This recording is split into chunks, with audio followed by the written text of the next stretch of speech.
Hey guys, Tyler here. In moral philosophy, there is something that is known as the trolley problem.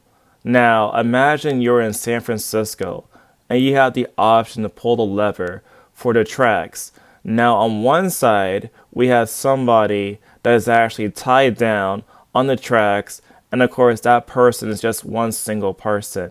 But on the other side, we have a case scenario where there's like more than one person that is tied on the tracks. And if you have the option to choose to save one life or many lives, depending upon the moral philosophy, there's going to be different answers to that particular question. For example, if somebody subscribes to the idea of Unitarianism, that means that person believes that more than one life is actually valuable than just a single life, and vice versa on various scenarios.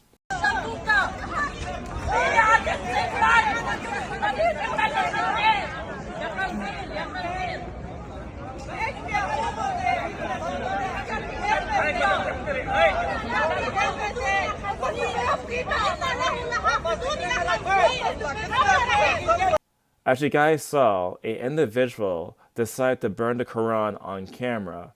And so the question then becomes, what is the background behind this particular story that I'm talking about? This comes directly from the New York Times. Man who burned Quran in Stockholm is killed.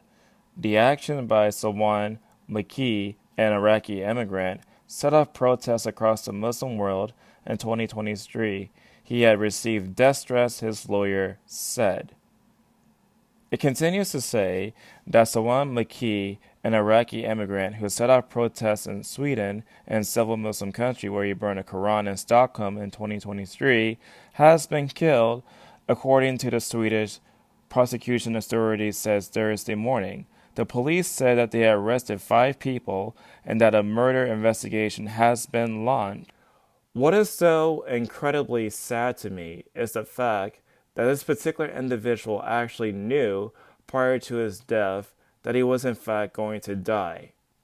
He says right here, I know very well that Muslims will kill me one day, but I am not afraid, and I will not back down from my principles in defending Sweden and the West, and I am ready to pay the price for that. Now, the response directly from the Muslim world, they always seem to say towards people that basically you must be Islamophobic. How dare you think that Islam is not necessarily a religion of peace, and that our religion is the most peaceful religion on the face of the earth? However, their comments towards this incident have been less than peaceful. When Salwan Momika was still alive, he had a TikTok, and basically he used to post videos on his particular account. Now let's مساء الخير go to أحمد. the comment section right here. It says, bro, sleep well. Bye bye. He's looking up at us. Game over. Game over. Bye. How's the weather? Good luck.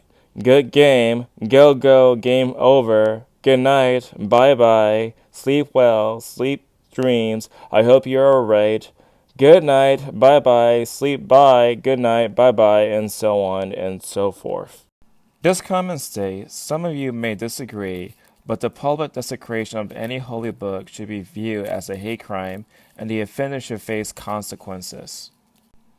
Believers, rejoice today. All of these comments are just simply repugnant. Now, getting back to the point that burning a Quran should actually be a hate crime. Now, it depends largely on the absolute scenario that we're talking about.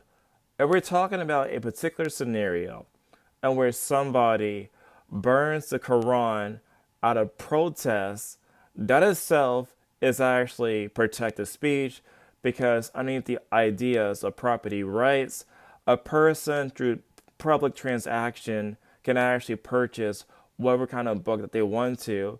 And because they're actually the owner of said property, that means that a person can even light a book that they own on fire. But we're talking about a case where basically somebody burns a copy of the Quran and hurts Muslims after they burn the Quran, that self could in fact be a hate crime. But simply burning a book out of protest is not necessarily a hate crime. Now, earlier in the video, I talk about the trolley whole entire moral dilemma, where basically a person has to pick between one life or many life on that particular track. And it seems as though when I read comments such as these, they have to be something like a variation of this that is known as the Muslim trolley problem. And so, what exactly do I mean by that? Basically, in that particular scenario, a Muslim has a lover. Now, on one side of the track, there's a copy directly of the Quran, and on the other side, there's also many lives on that track, and that a Muslim had to choose between many lives or the Quran. Given the nature of these comments and how extreme they sound when they talk about the death of this person, I think that many people would choose a Quran over many lives. And that right there is sad. It is so sad to see such people detached from a reality that they pick a book over humans. But what do you guys think? Tell me in the comment section down below.